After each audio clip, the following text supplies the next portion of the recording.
saludo cordial a todos. Estamos en el marco del Scientific Exchange Program en Bogotá, un evento que ha reunido los grandes nombres de la cardiología intervencionista en América Latina, y estoy precisamente con uno de ellos, el doctor Aníbal Damonte, quien es cardiólogo intervencionista de Argentina, jefe del Instituto Cardiovascular del Hospital del Rosario, el jefe del Departamento de Cardiología Intervencionista y adicionalmente expresidente de Solasi. Doctor Damonte, mucho gusto y bienvenido. Alejandro, mucho gusto, muchas gracias por la invitación a disfrutar de estos 2 días de Scientific Exchange. Creo que ha sido muy provechoso. Quería preguntarle precisamente eso, doctor. ¿Qué le ha parecido el evento, la interacción, el contenido científico? El contenido científico ha sido excelente. Hemos cubierto múltiples aspectos del intervencionismo transcatéter, de las terapéuticas transcatéter, desde lo que es TAVI en el tema estructural, coronarios en múltiples escenarios clínicos y anatómicos, y de uso de dispositivos alternativos a la utilización de los stents farmacológicos, y por otra parte también hemos estado discutiendo de manera muy interactiva y también con un fundamento científico muy bien fundamentado el nuevo rol de la denervación renal con las generaciones actuales de dispositivos. Así que muy satisfecho de haber podido compartir con todos ustedes y con todos los colegas estos 2 días. Como comentaba al principio, doctor, usted es uno de los grandes nombres de la cardiología intervencionista en Latinoamérica, con una gran trayectoria profesional. ¿Qué le ha parecido la participación de las nuevas generaciones de la cardiología intervencionista en nuestra región, y cuáles son las expectativas que usted tiene un poquito en relación con esto? Bueno, yo creo que ese es un aspecto fundamental que no podemos descuidar, es incorporar a las nuevas generaciones a tomar roles cada vez más protagónicos, darles las herramientas educativas. Es un desafío para las sociedades científicas, es un desafío para las empresas con las cuales trabajamos en conjunto, y entusiasmarlos en eventos donde tengan acceso a poder discutir, preguntar, cuestionar a quienes son los líderes de opinión de la región y de otras regiones, como en este caso que contamos con invitados de Europa, con casos en vivo realizados de los Estados Unidos, y creo que este formato es muy bueno para las generaciones jóvenes. Y estuvieron representados todos, desde México hasta Chile, Argentina, Uruguay, todas las generaciones de intervencionistas jóvenes, así que creo que desde ese punto de vista ha sido muy provocativo, porque les ha dado una oportunidad de interacción distinto que en un congreso de una sociedad científica, otro perfil de actividad. Así que creo que es un objetivo logrado y un objetivo muy importante que se debe tener en cuenta. El recambio generacional y la formación de nuevos líderes de opinión es un desafío global, y creo que este tipo de actividad sirve mucho para eso. Fantástico, y que lo diga un expresidente de Solasi, pues imagínense, tiene aún mucho más peso ese comentario. Bueno, entrando un poquito en materia, acabamos de terminar una sesión muy interesante sobre la incorporación de balones con droga en la angioplastia coronaria diaria hoy en día. ¿Cuál es su percepción y cuáles son los comentarios que podría resaltar de la sesión y en general del aspecto del tratamiento con balones medicados? La sesión fue provocativa. Eso es lo más importante, porque en base a eso se generó la discusión del panel, y como vimos al final, ya la interacción, ya el panel era parte de todo el auditorio, y creo que sin dudas es una herramienta que está pasando a cubrir un rol fundamental. Por un lado, la filosofía que lo mencioné durante una de las discusiones, la filosofía de no dejar una estructura metálica, por lo menos una estructura metálica que cubra difusamente las arterias coronarias, es algo que se viene buscando desde hace muchísimos años, y las plataformas de stent bioabsorbibles, que eran una alternativa, no cumplieron con las expectativas. Creo que eso de una oportunidad de un resurgimiento en la investigación y en buscar el nicho de los balones farmacológicos. Y creo que ese es el punto en el cual estamos. Creo que es sólida la evidencia para su uso en la restenosis intra-stent, las estrategias híbridas de tratar lesiones proximales con stents farmacológicos y tratar una enfermedad difusa de arterias como por ejemplo descendente anterior con balón medicado sin dejar ninguna estructura metálica y permitiendo que ese segmento arterial mantenga su funcionalidad, preservando la funcionalidad del endotelio, permitiendo la capacidad de un remodelado eventualmente y en el caso de fracaso de la revascularización percutánea, permitiendo que ese lecho distal sea pasible de una revascularización quirúrgica con una arteria mamaria interna, es muy importante. Y también, bueno, como también se discutió acá, en las bifurcaciones coronarias, sobre todo en bifurcaciones de ramas importantes, teniendo en cuenta que la estrategia mundialmente aceptada es tratar el vaso principal con un stent medicado y la rama secundaria intentar, mientras sea posible y el resultado en términos de flujo y de diámetros sea el adecuado, no poner más metal, poner un balón farmacológico, un balón medicado, suena sumamente atractivo y es eso las líneas hacia las cuales se tiene que investigar para tener la evidencia que lo sustente. Y un concepto que se acuñó que me pareció bien interesante del lifetime management, pero no para TAVI, sino para intervención coronaria percutánea. ¿Qué opina usted de eso?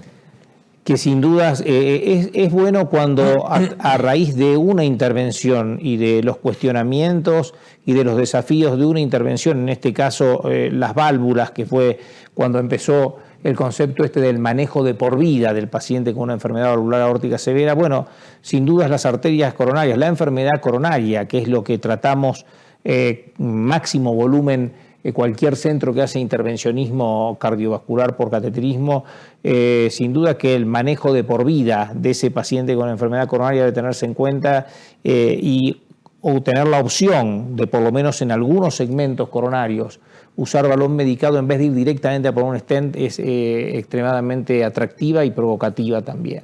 Bueno, y hablando un poquito entonces ahora de la parte de válvulas, cuéntenos cuál es su experiencia y qué le parece esa nueva indicación ya para pacientes de menor edad, pacientes con una expectativa de vida más larga. ¿Cuál es la perspectiva que usted podría compartirnos en relación a qué esperar a futuro con relación al TAVI y teniendo en cuenta de que el tratamiento quirúrgico todavía en guías continúa siendo el standard of care para ese grupo de pacientes? Sí, yo creo que hay bastante evidencia que para pacientes de 70 o más años los tratamientos son equivalentes.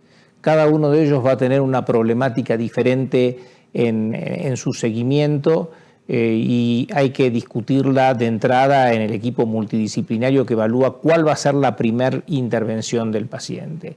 Habiendo considerado esto, creo que el desafío mayor es cuando hablamos de pacientes más jóvenes, porque también tenemos pacientes jóvenes con comorbilidades en los cuales la expectativa de vida no es de 85 o 90 años, probablemente no sea de más de 10 años. Entonces, en esos pacientes también la opción del TAVI con la evidencia que hay en este momento disponible es una evidencia, creo que justifica brindar también o poner sobre la mesa la alternativa contra la cirugía en términos de ver las comorbilidades del paciente.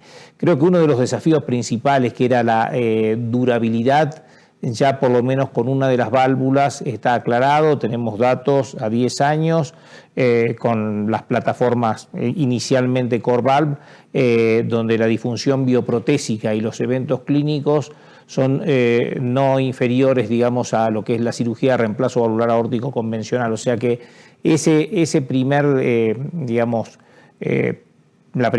pregunta está resuelta. Sí. Creo que es suficiente esa data.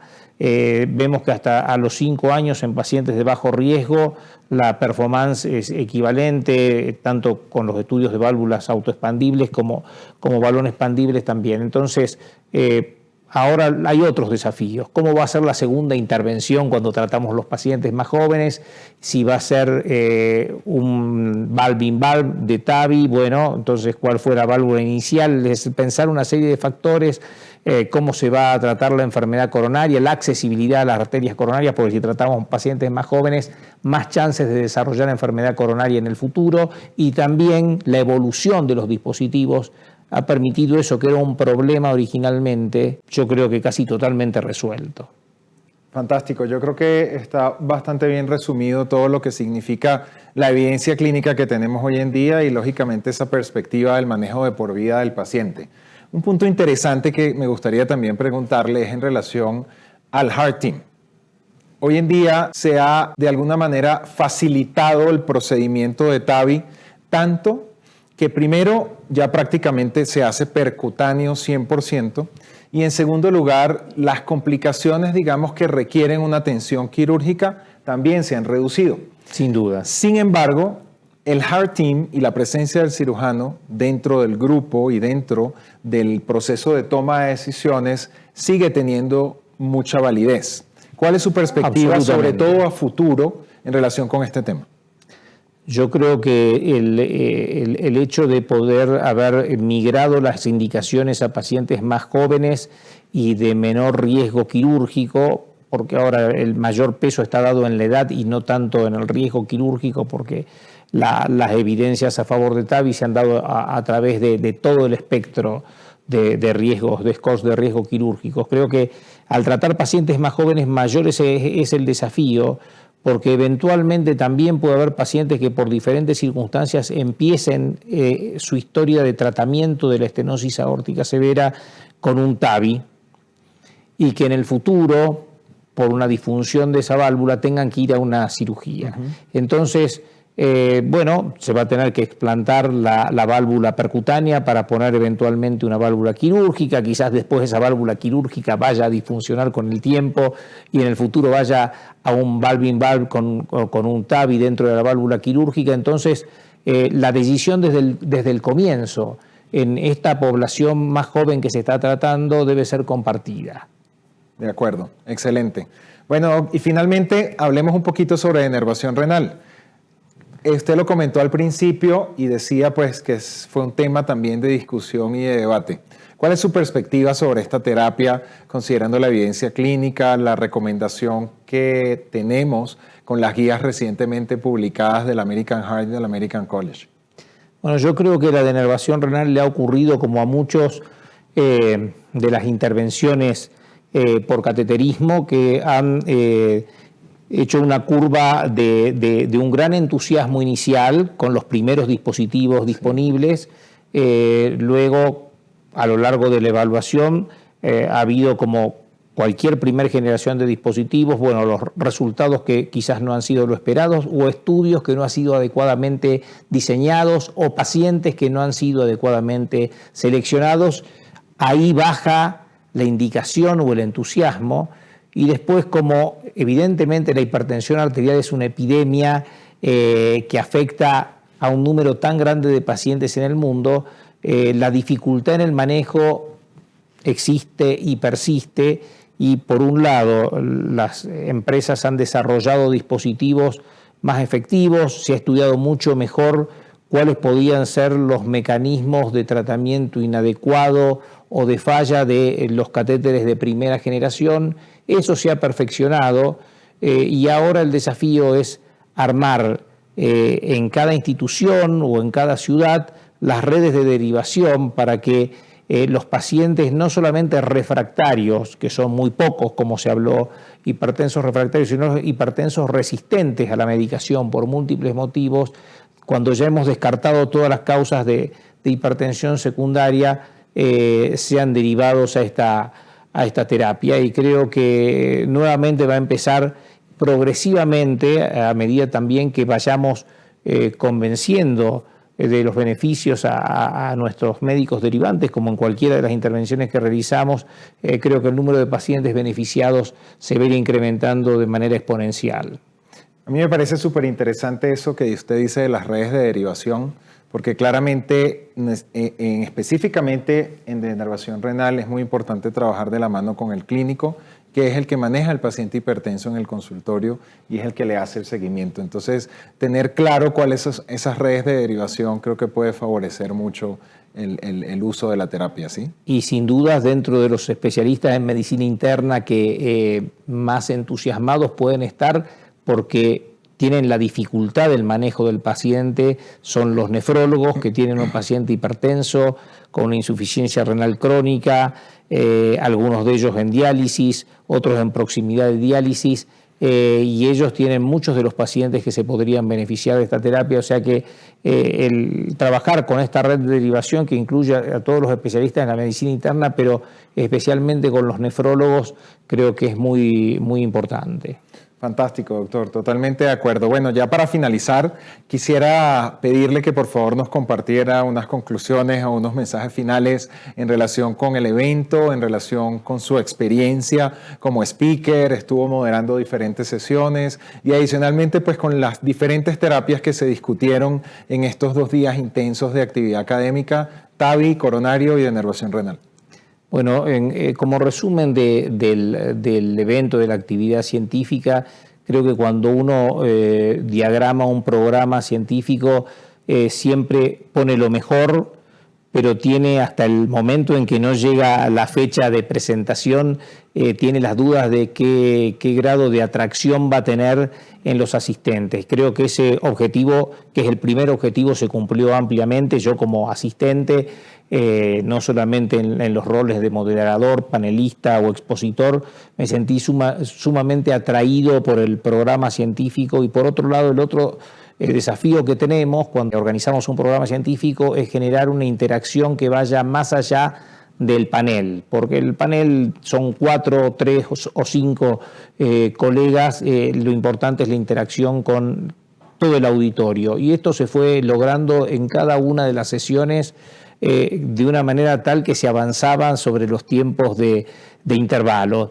Eso es también un signo del éxito de la actividad. Y con respecto a los diferentes puntos que se trataron, creo que, bueno, si vamos a hablar de TAVI, es que, bueno, ya hay que discutir paciente a paciente, pero como yo mencioné, probablemente es la intervención en medicina cardiovascular, hablando de intervenciones farmacológicas, endovasculares y quirúrgicas, que ha recorrido un camino de programa de investigación clínica más completo y minucioso, exhaustivo y exigente.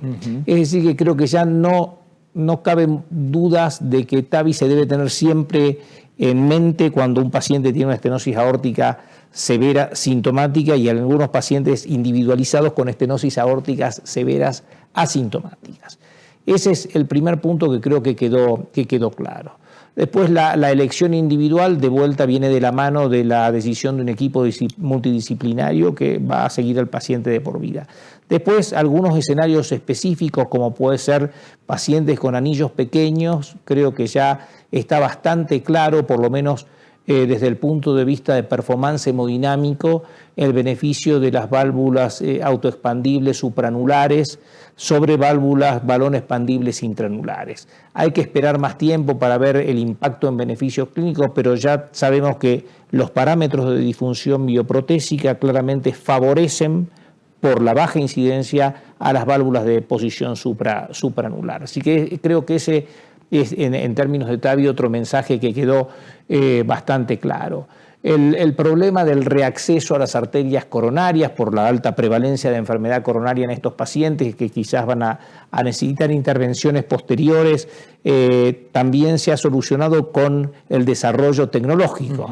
Entonces, ese fue otro punto que fue tocado, discutido y creo que muy bien aclarado. Con respecto a la denervación renal, lo acabamos de mencionar después y yo creo que lo fundamental es hacer nuevamente el camino, recorrer nuevamente el camino de hacer llegar a nuestros potenciales derivadores cuáles son las evidencias que sustentan las nuevas generaciones de dispositivos para la denervación renal, los beneficios, los cambios respecto a los primeros dispositivos y los nuevos criterios de selección de pacientes que debemos tener.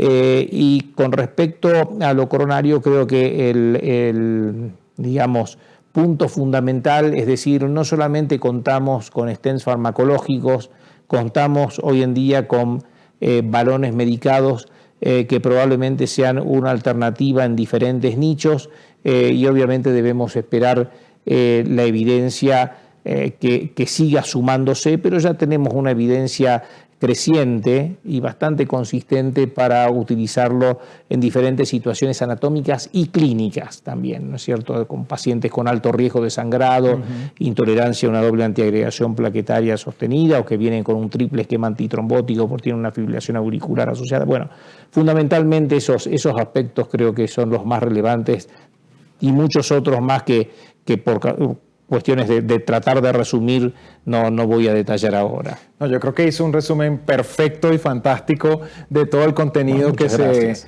compartió durante estos 2 días de evento. Así que bueno, no me queda más que agradecerle, doctor Damonte, por acompañarnos, por su presencia dentro del programa científico y su activa participación durante estos 2 días. Soy yo el agradecido. Este tipo de actividades me entusiasma muchísimo, así que para mí el honor es mío de haber sido invitado y haber podido participar. Muchas gracias, Alejandro. Ha sido un honor, doctor. Un saludo cordial a todos y nos veremos próximamente.